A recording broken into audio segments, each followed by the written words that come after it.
O dito, Chinese pala, ah. It's the motherfucking Eagle Double G. Nung kamakailan, meron tayong napanood na Chinese at 2 Pilipino nahuli dahil sa hinalang pang-iispiya sa ating mga kampo ng kapulisan, kampo ng mga sundalo, diyan sa may Luzon.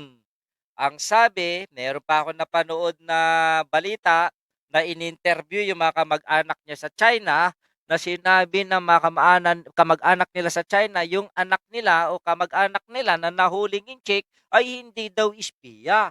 Sabi, nung pamilya, yung asawa nung Chinese, hindi daw yan magagawa ng Chinese na nahuli. Pero hindi naman may paliwanag kung saan galing yung milyon-milyon na pumapasok linggo-linggo sa account ng inchik na yun. At saka, ang sabi ng mga operatiba ng ating gobyerno, bakit hindi may paliwanag kung bakit ganun yung kasupikistikado yung mga gamit na nahuli sa kanya. O, nandun pa, di ba? Napabalita, nandun si Teresita Angsi, yung pinaka-lider-lideran na mga Chinoy dito sa Pilipinas, na ipinagtatanggol na sinabi pa na binubugbog, sinasaktan. Ha? Yung inchik na yon, fake news naman. Ang tanong ko, bakit ganun na lang ang pagtatanggol ng leader ng mga Chinoy sa isang espiya ng inchik? Ops. Hanggang sa dumating itong balitang ito. Arestado ang mga nagpakilalang Taiwanese tourist sa Palawan, pero bistadong kinukuhanan ng video at litrato ang mga barko ng Philippine Coast Guard gamit ang ikinabit Take note, nagpakilalang Taiwanese tourist, pero sila ay totoong Chinese. nilang CCTV. Nadiskubre ring Chinese sila at konektado sa isa pang naaresto Ayan, yung nahuli kamakailan. ayon sa aming source. At yan po ang tinutukan ni John Consulta, exclusive. Nagpakilalang turista mula sa Taiwan ang lalaking ito na kumukuha ng video at litrato sa tabing dagat sa Palawan. Pero nagtaka ang ilang residente na sa kanila ay kakaibang kilos ng umano'y turista. Sa bidyong ito, makikitang ang kinukunan pala niya barko ng Philippine Coast Guard na paalis galing sa Naval Base sa Palawan na patungo sa West Philippine Sea. Nagtataka po kami kung bakit sila nagbibideo doon na tumatago. Samantalang may mga guest po yung beach na yun ng mga Oo nga, no? Bakit sila nagtatago kung kumukuha ng video? Pwede naman lantad. At saka bakit nila kinukunan ng video yung mga barko natin? Yayabang pa ka ng mga Chinese dito nung panahon ni Digong, parang sariling bansa nila kung umastaw, di ba? Lalong-lalo yung mga nasa Pogo. foreigner na biglang dumaan yung mga Coast Guard na lalaking barko, nagbibideo rin po yung mga foreigner. Pero hindi po hindi po doon sa tagong lugar. Sabi, Taiwanese daw siya na halos mauntog na doon na nagtatago po. One time po, nagpalipad po sila ng drone. Kinakabahan po kasi yung mga staff doon na bakit nagpapalipad ng drone na walang pahintulot at wala rin yung may-ari. Lakas na Mas loob nila, no? naghinala pa ang ilang residente sa Palawan nang magkabit ang mga nagpakilalang Taiwanese tourist ng CCTV sa isang resort na kanilang nirentahan Parang pagmamay-ari na rin nila yung no? Nung resort. kahit walang pahintulot ng may-ari. Ang hirap mag-type sa cellphone. Sorry po sa lahat kung hindi ko man ma-shoutout. Live you guys, sabi ni Irene. At ang mga CCTV camera nakatutok sa karagatan. Nagtataka po kami kasi bakit nakatutok po doon sa dagat na kung saan yung mga barko po ng mga Coast Guard sa Navy doon po dumadaan. P. Sanchez Ayon sa na source ng Abu Dhabi, GMA, hello po. mga nagpakilalang Taiwanese tourists ay mga Chinese nationals na hinihinalang nagsasagawa ng espionage o O pang-iispiya. paano yan Ayon pa ipapaliwanag sa aming- ng head ng Binondo na si Teresita Angsi? Paano mo ngayon ipapaliwanag na yung mga kadugo mo, mga kapwa mo Chino ay nang-iispiya sa Pilipinas?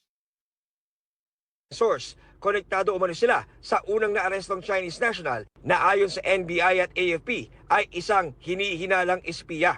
Itinanggi ng asawa at pamilya ng naarestong Chinese ang alegasyon. Pero ayon sa AFP at NBI, Napakarami po talagang evidences na Napakaraming evidences na nakuha tayo in the cellphones. We have pictures of military camps, pictures of the ships, mga barko at mga kagamitan ng militar. O paano ipapaliwanag yun?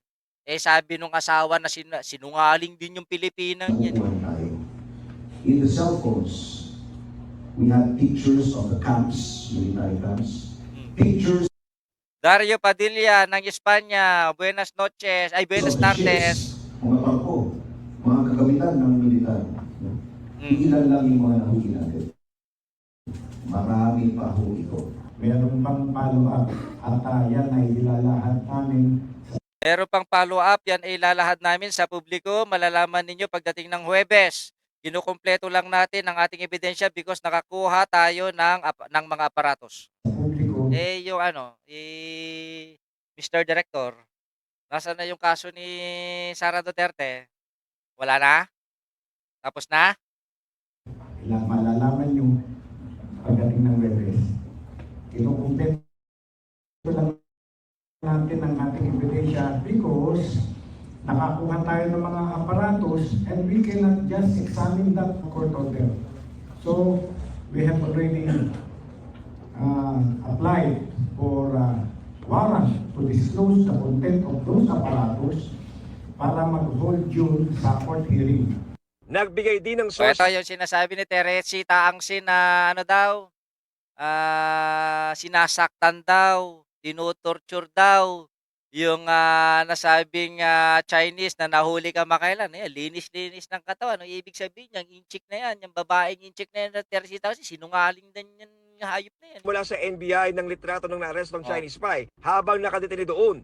Nilabas ng source ng litrato na walang galos o sugat ang Chinese ayan. para pabulaanan ang aligasyon ng pamilya ng Chinese na tinotorture ito umano. Asan na yung paliwanag dyan? Kailangan magpaliwanag ngayon, Teresita Angsi. Kayo mga inchik, kayo mga sinungaling talaga Para kayo, sa mga hayop GMA kayo. Integrated News, John Consulta, nakatutok 24 oras. Kailangan talaga, kung ako talaga, tututuhanin ko yung pag-torture dyan. Bakit? Spiya eh.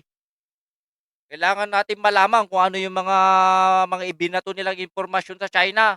Kaya pala nai-intercept tayo lagi ng China, ha? Kasi may mga espiya, mga inchik, ha?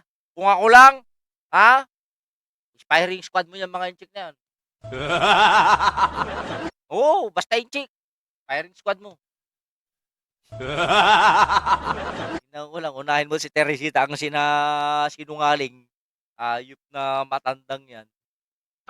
Pag maliit na tao, may kaso agad. Pero si Pusit, dismiss. Siyempre, only in the NBI. Yun, subukan mo, yung mga ibang tao, nagbanta lang yan. Kahit na suhilihin ka. Pero pag vice-presidente, kahit presidente ang nais ipapatay, lusot yan. Siyempre, nagbabayad si Kibuloy. Bay sayang naman. Ramonita